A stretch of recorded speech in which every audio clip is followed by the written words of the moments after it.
Hey, welcome back to the channel. Let's learn Dave Mustaine's part to Poison Was the Cure. So for my signal chain here, I'm using the Dave Mustaine Dean VMNT tuned EADGBE, Ernie Ball Slinkies 10 to 52s. Going through plectrums, I'm using the Jim Dunlop 0.73, a little bit lighter, just sort of like what Dave uses. I find it gives a better tone when you're using Marshall-based effects. I'm running into the Claret 2 Pre into my iMac where I've got Logic Pro recording, and in there for the tone I'm using Softtube's Amp Room, and look, they do fantastic Marshall-based amp sims, and I really like this one. So it's my take on Dave Mustaine's Rust in Peace tone, and essentially it's just a JCM 800 pushed a little bit at the front with a stomp box, but they've got some really good EQs in that, and I'm boosting the mids around the 3K region. Anyway, on to the lesson. Let's do it. It starts after Dave Ellison's bass line there, and the guitars kick in, and it's in the A5 power chord.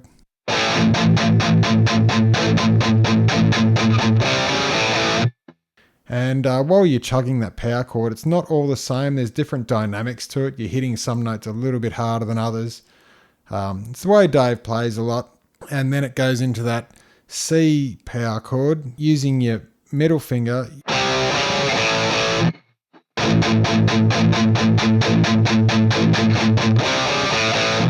On the fourth time around doing that, instead of just finishing on the A there, you go back to the A once and then up to the 12th on the A.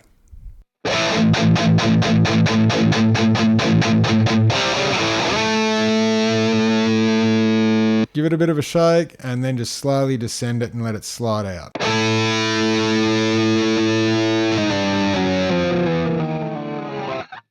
Nick Menz's drum roll happens, and then you start off Dave's part of the riff.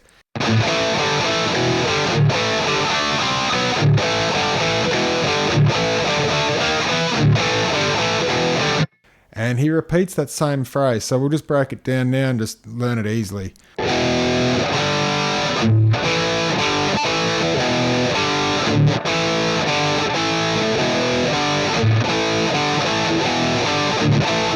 It's an easy way to shuffle around different power chords without, because you've got the bass line running with the song, and you can just sort of work with it over the top of what Marty's playing, and it just blends in nicely.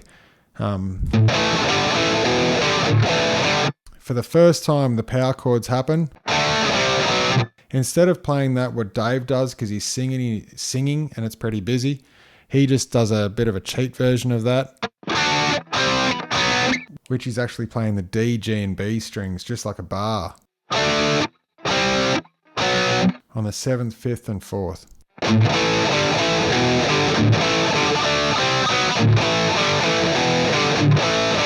Second time around, it just goes into an A-shaped power chord on the D, D sharp and E.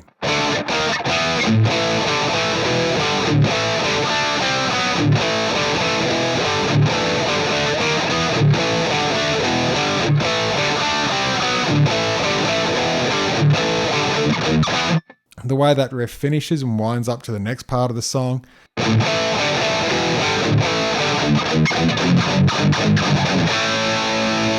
and that's just a chromatic moving the bar chords around from the F, palm mutes the whole way, into an A.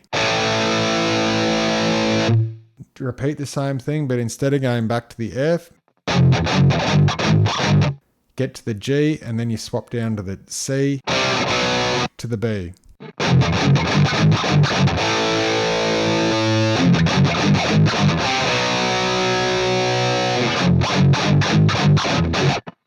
And for this next part here, the way that Dave does this is, if I'll just do it really slowly, it's probably the easiest way.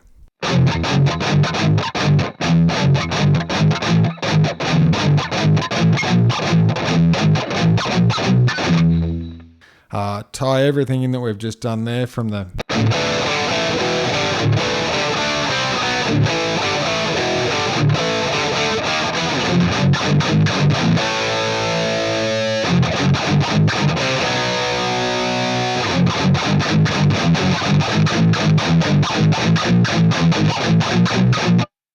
Right, at that point there on the B flat, go straight to the C on the D and G power chord, letting the A ring out.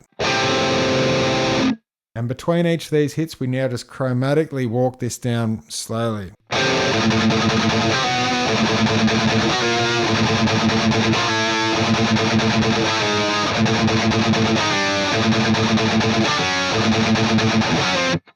And we finish that on the 3rd fret there. As soon as you get to the 3rd fret, the next part to start the sequence over, it's a dyad on the A and D string just on the 3rd fret. Goes to now a C.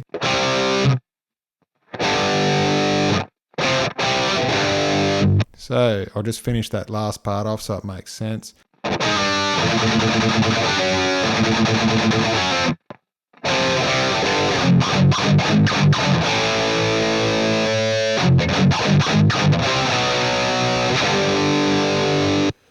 Right, so you got that. It just finishes on that G power chord there.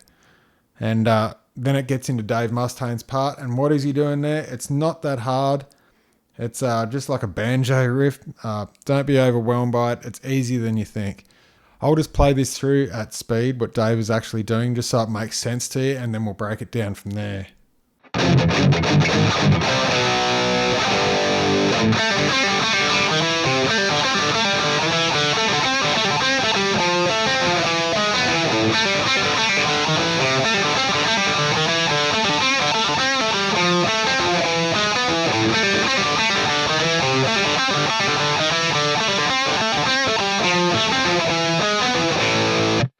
So we'll break that down into 2 parts essentially. The first part of that riff is, it starts on an open A, and then you go to the hammer pull-offs on the G string there. Between each of the pull-offs, you just got to remember to come back and palm mute on that open D. So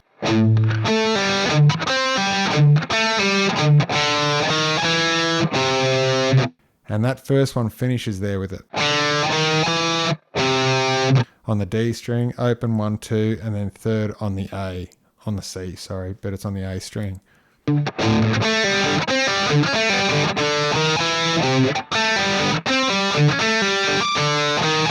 Second time around, instead of going to the C there, you just go to open D. So we'll just repeat it now and get up to the next part, for part 2 of this.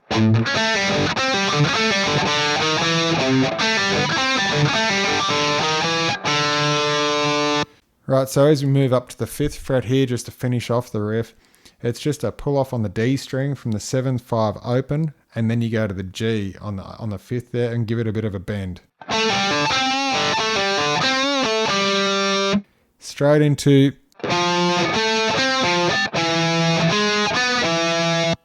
if you can follow that, it's the 8th 7 5, and then move it down.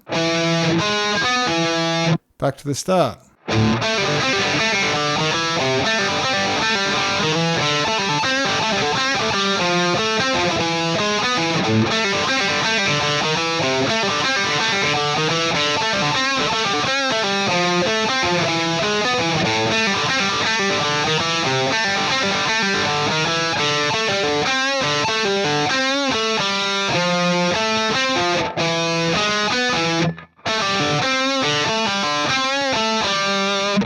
Hopefully you have that. It's really simple. I thought it was a lot harder for many years. The tabs are all wrong, but after watching a lot of live footage, that's how he plays it.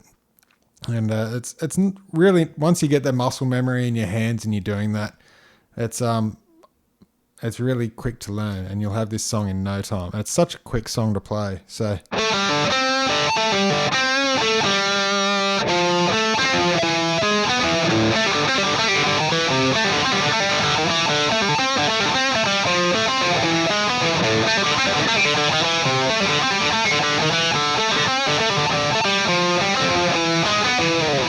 So for these chords to wind the song out, for the first time around, he's just pedaling on the A string there, and the chords are for a C, a D, an F, back to the E.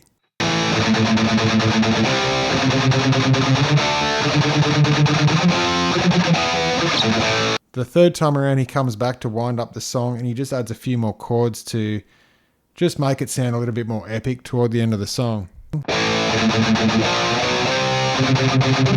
Followed by a C sharp, up to an E to the D.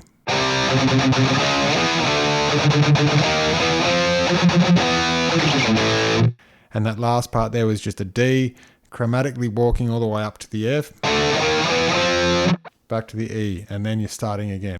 And then the last part of the song here, it's big epic chords.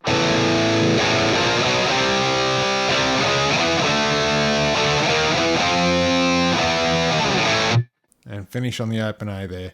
And that's exactly how Dave finishes it, and they play it.